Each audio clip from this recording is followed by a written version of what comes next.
혹시 길 가다가 저 노래 하면서 발걸음 딱 멈추고 뭔가 가슴이 뭉클했던 경험 다들 있으시죠? 네. 진짜 무슨 타임머신 탄 것처럼 순식간에 막 10년, 20년 전으로 돌아가잖아요? 그때 그 느낌, 분위기, 뭐 심지어 냄새까지 막 생생하게. 왜 유독 젊었을 때 들었던 음악은 이렇게까지 마음을 막 뒤흔드는 걸까요? 꼭 비밀번호 아는 것처럼요. 안녕하세요. 오늘 저희는 바로 이 지점, 네, 음악이랑 감정, 그리고 기억, 이 셋의 아주 흥미롭고도 깊은 관계를 한번 제대로 파헤쳐 보려고 합니다. 여러분이 보내주신 다양한 자료들, 뭐 심리학 연구부터 뇌과학 기사, 그리고 그거 재밌더라고요. 세대별 음악 취향 싸움, 온라인 토론까지, 네, 이런 자료들 속에서 핵심만 쏙쏙 뽑아서 음악이 우리한테 대체 어떤 의미인지 그 비밀을 함께 탐구해 보시죠. 자, 준비되셨나요? 한번 시작해 볼까요? 일단 음악이 감정을 건드린다는 건 뭐랄까 경험적으로 다 알잖아요. 근데 이게 그냥 기분 탓인가? 아니면 우리 몸에서 진짜로 과학적으로 뭔가 일이 벌어지는 건가? 이게 궁금했어요. 실제로 어떤 영향을 주나요? 아, 그럼요. 이거 그냥 느낌이 아니고요. 아주 명확한 과학적인 근거들이 있습니다. 음악을 들을 때 특히 좀 의미가 있는 음악 있잖아요. 그럴 때 뇌에서 도파민이나 세로토닌 이런 거 들어보셨죠? 아, 네네. 그 행복 호르몬 같은 거? 네, 맞아요. 그런 신경 전달 물질이 막 분비가 돼요. 이게 우리한테 쾌감이나 행복감을 직접 느끼게 만드는 거죠. 그 인간은 향수로 오늘을 버틴다 이 자료에서도 나오는데 뇌의 보상회로라고 있어요. 즐거움을 처리하는 부분이거든요. 보상회로요? 네, 뭐 흑질이라든지 복측 선조체 이런 영역들인데 여기가 실제로 활성화된다는 게 연구로 밝혀졌어요. 그러니까 뇌가 딱 알아차리는 거죠. 이거 좋은데? 하고요. 감정, 뭐 분위기, 옆에 있던 사람까지 이걸 다 한덩어리로 묶어서 기억에 딱 붙여버리는 그런 접착제 역할. 정확합니다. 네, 그게 바로 음악이 기억이랑 아주 강하게 연결되는 이유 중 하나예요. 그리고 이런 화학물질 말고도 음악 그 자체, 그러니까 리듬이나 멜로디, 이것도 직접 영향을 줘요. 그 감정의 조화 자료를 보면요. 빠른 비트는 어떻겠어요? 당연히 좀 흥분시키고 심장도 빨리 뛰게 하고 네, 그렇죠. 신나고. 반대로 느린 템포는 좀 안정감을 주고 긴장을 풀어주고요. 멜로디도 마찬가지예요. 장조, 밝은 멜로디는 보통 긍정적인 느낌, 단조, 좀 어두운 멜로디는 슬픔이나 차분함 이런 식으로 연결되는 경향이 있죠. 록, 클래식, 팝, 장르마다 주로 쓰는 리듬, 멜로디가 다르니까 특정 장르가 특정 감정을 더 잘 불러일으키기도 하고요. 아, 진짜 많은 분들이 지금 고개 끄덕이고 계실 것 같은데 특정 노래만 딱 들으면 그 시절로 순간 이동하는 느낌? 특히 그 자료들 불현듯 들린 젊었을 때 들었던 음악이나 왜 음악을 들으면 옛 추억에 젖어들까? 이런 거 보면 꼭 10대, 20대 때 들었던 노래가 유독 그렇다고 하잖아요. 네, 맞아요.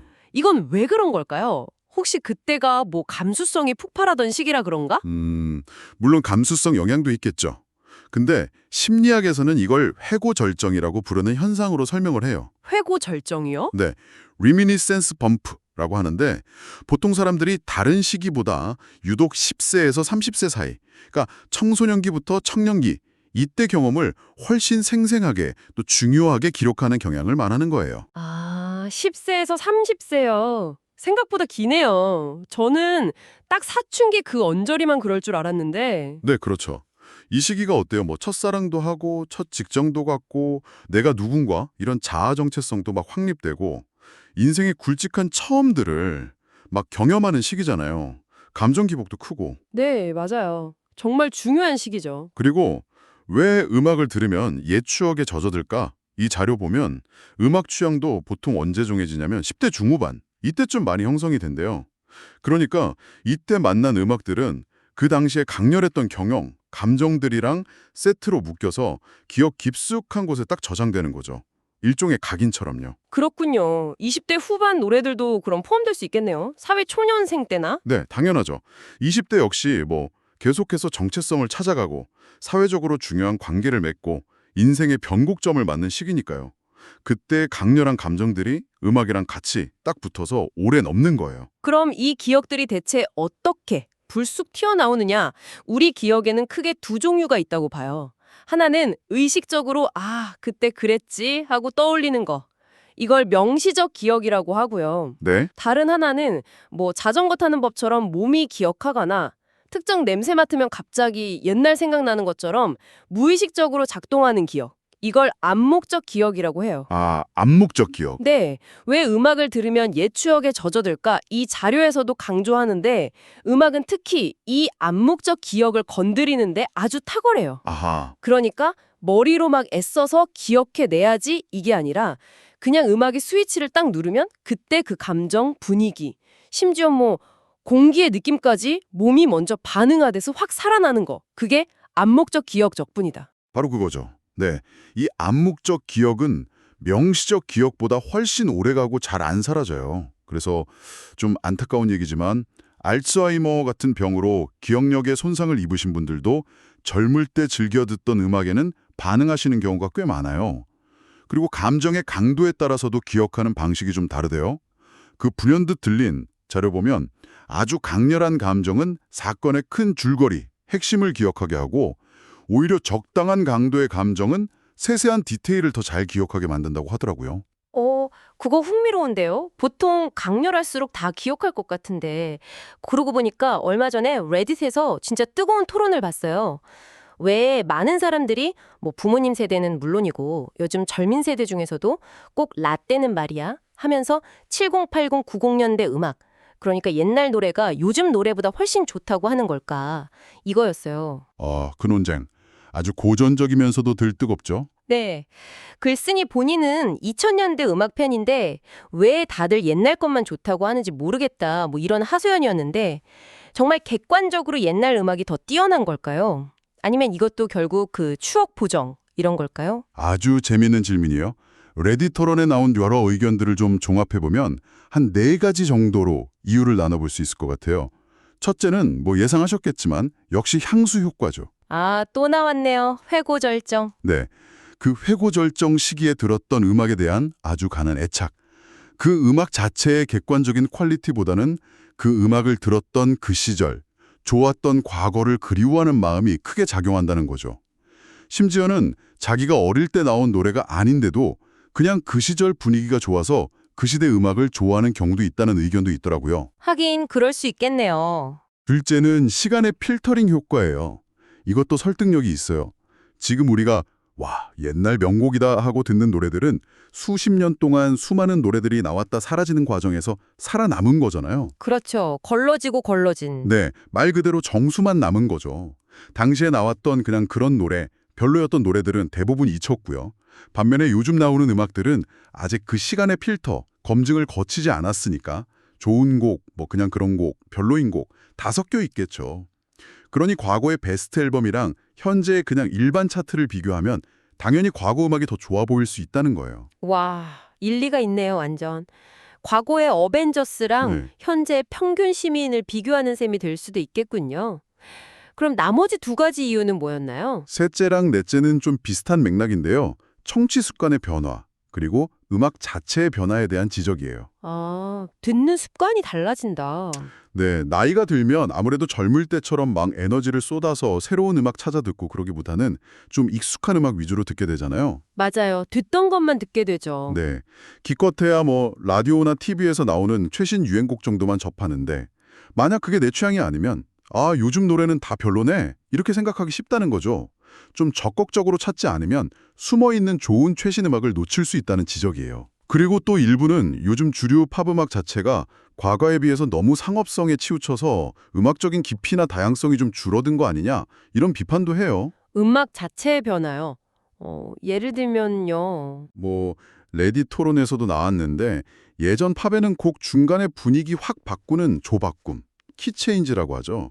그런 기법도 꽤 있었는데 요즘은 거의 찾아보기 힘들다거나 또 음악이 그냥 예술 작품이라기보다는 아티스트의 브랜드를 팔기 위한 상품처럼 너무 소비되는 경향이 있다. 뭐 이런 의견도 있었고요. 와, 정말 다양한 관점이 있네요. 뭐가 맞다 틀리다 하긴 어렵겠어요. 근데 레딧에서도 반론이 있었잖아요. 요즘에도 인디든 뭐든 찾아보면 좋은 음악은 계속 나오고 있다. 단지 주류 미디어에 잘 안 나올 뿐이다. 네, 맞아요. 그런 의견도 많았죠. 그리고 뭐 비틀즈랑 BTS 중에 누가 더 위대하냐 이런 거 따지는 것처럼 시대가 다른 음악을 직접 비교하는 것 자체가 좀 무리 아니냐 이런 지적도 있었고요. 맥락이 다른데 정확합니다. 결국 좋은 음악이라는 건 기준이 너무 주관적일 수밖에 없어요. 중요한 건 어느 시대든 그 시대 나름의 훌륭한 음악은 존재했고 지금도 어디선가는 계속 놀라운 음악들이 만들어지고 있다는 사실이겠죠.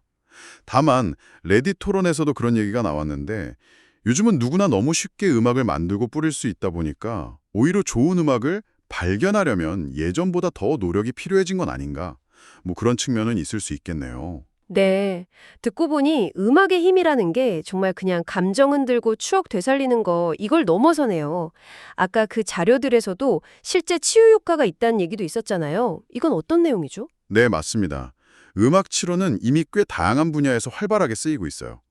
감정의 조화 자료에서도 나오듯이 스트레스나 불안감 낮추고 우울감 완화하고 전반적인 정신 건강에 도움을 줄 수 있다는 건 꽤 알려져 있죠. 특히 아까 잠깐 얘기 나왔던 알츠하이머나 치매 환자분들한테 음악이 보여주는 효과는 정말 놀라울 정도예요. 아, 그 기억 관련해서요. 네, 다른 기억은 거의 다 잃어버리신 분들도 젊은 시절에 정말 즐겨 듣던 익숙한 음악을 딱 들려드리면 갑자기 눈빛이 달아지면서 노래를 흥얼거리거나 따라 부르거나 심지어는 그 음악과 관련된 옛날 기억을 막 이야기하시고 주변 사람들이랑 소통이 가능해지는 경우가 많아요. 여러 자료에서 공통적으로 나오는 얘기입니다. 와, 진짜 신기하네요. 마치 잊혔던 기억의 스위치를 음악이 탁 하고 다시 켜주는 것 같아요. 네, 그런 셈이죠. 그 인간은 향수로 자료에 보면 뉴욕의 언포게더블스라는 합창단 얘기도 나오잖아요. 치매 환자분들이 모여서 같이 노래하면서 기억의 조각도 맞추고 서로 유대감도 쌓고 이런 프로그램들이 실제로 효과가 크다고 해요. 최근에는 VR 기술 같은 걸로 과거 특정 시점의 환경을 막 보여주고 그때 음악 들려주면서 향수를 자극하는 그런 디지털 치료법까지 나오고 있고요. 그런데 여기서 진짜 더 흥미로운 사실이 하나 있어요. 최근 뇌과학 연구에서 밝혀진 건데요. 네. 어떤 건데요? 우리 뇌에 그냥 단순히 음악을 처리하는 영역 말고요.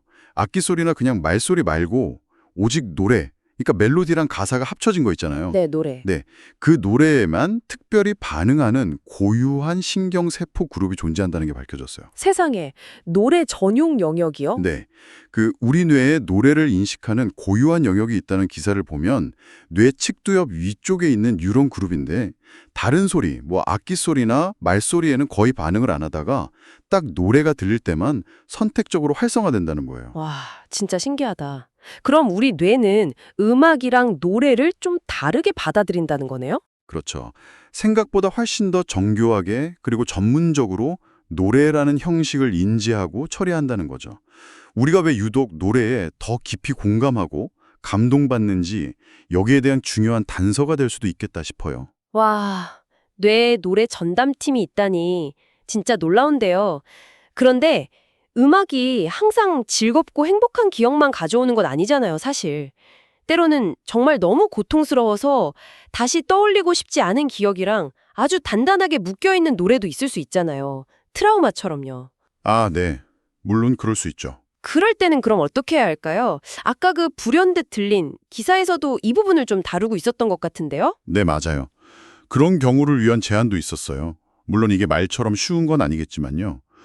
그 고통스러운 기억이랑 연결된 노래를 그냥 무조건 피하려고만 하는 게 아니라 오히려 의도적으로 새롭고 좀 긍정적인 상황에서 그 노래를 다시 접해보는 시도를 하는 거예요. 긍정적인 상황에서요. 네, 예를 들면 아주 편안하고 기분 좋은 상태일 때 그 노래를 그냥 배경음악처럼 살짝 틀어놓는다거나 아니면 좀 더 적극적으로 직접 그 노래를 불러보거나 악기로 연주해보는 거죠. 이런 과정을 통해서 그 노래랑 그 나쁜 기억 사이의 연결고리를 조금씩 약화시키고 대신에 새로운 긍정적인 경험이랑 연결 지으려는 시도예요. 뭐랄까? 음악과 기억의 연결을 의식적으로 좀 재구성해보려는 노력이라고 볼 수 있겠죠. 아, 쉽진 않겠지만 시도해볼 만한 방법일 수도 있겠네요. 네, 오늘 정말 우리는 음악이 어떻게 뇌 속 화학 작용을 통해서 우리의 감정을 막 쥐락펴락하고 또 회고절정이나 암묵적 기억 같은 열쇠로 잊고 있던 시간을 마법처럼 되돌리고 때로는 라떼와 요즘 것들 사이에 세대 간 즐거운 논쟁거리가 되기도 하는지 아주 흥미롭게 살펴봤습니다. 네. 더 나아가서 음악이 가진 그 놀라운 치유의 힘, 그리고 우리 뇌가 심지어 노래를 특별 대우한다는 비밀까지 정말 많은 걸 알게 됐네요. 네, 맞습니다. 음악은 정말 단순한 소리, 엔터테인먼트를 넘어서 우리의 삶, 기억, 또 정체성과 아주 깊숙하게 얽혀 있는 참 복잡하고도 강력한 존재인 것 같아요.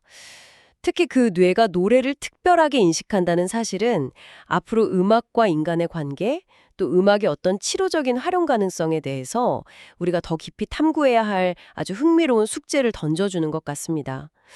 왜 우리는 그 멜로디와 이야기가 딱 만나는 지점, 그 노래에서 그토록 강력하게 반응하는 걸까요? 계속 질문하게 되네요. 자, 그럼 이제 마지막으로 듣고 계신 당신에게 질문 하나를 던지면서 마무리할까 합니다. 당신의 인생에서 이 노래는 정말 내 인생곡이다 라고 자신 있게 말할 수 있는 노래는 무엇인가요? 그 노래는 당신의 어떤 시간, 어떤 감정, 또 어떤 사람과 연결되어 있나요? 어쩌면 오늘 밤에는 그 노래를 다시 한번 조용히 들어보는 건 어떨까요? 당신만의 타임머신이 되어줄 바로 그 노래와 함께 말이죠.